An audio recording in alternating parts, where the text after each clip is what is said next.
People are there because they want to sing. They want to have a organized, beautiful harmony in the choir. And so they want someone who's a dictator. They'll submit. Yeah, they want some, because it's, well, I think people Lauren are there does of their own volition, Okay. because they want to get something out of it.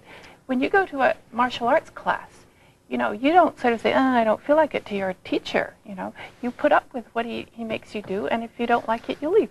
And these groups have a huge defection rate. I mean, people leave. Everyone knows that around 80% of the people who join the unification. But singing in a church and being in a class isn't your life. And I guess people differentiate between people who hand over their lives, polis.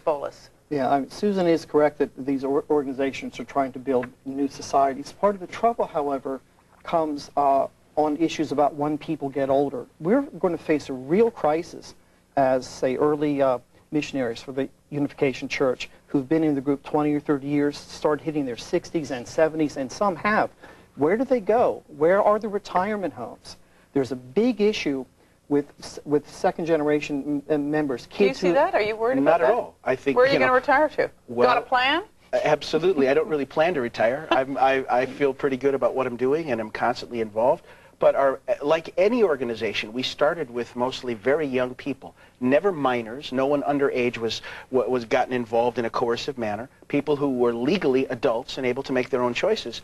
But we began with young people who didn't have a livelihood. But like any other organization, as the movement is growing, we have jobs, we start companies, we are tithing. You don't see us going out on the street to ask for donations because now we have more established traditional sources of funding. In the early stages, when we were all young and didn't have that much, and I want to point out that the disciples of Jesus also left their parents in order to follow him, to follow a vision of something new and creative. Do you feel you're part of a similar process, or is yours very different? Very different, because it's got Buddhist roots and it's and the people who come into the SGI, there's no financial sort of commitment made. A person makes a nominal donation when they join, and the organization is there as a place where essentially you come to learn, because the roots of our organization are educational.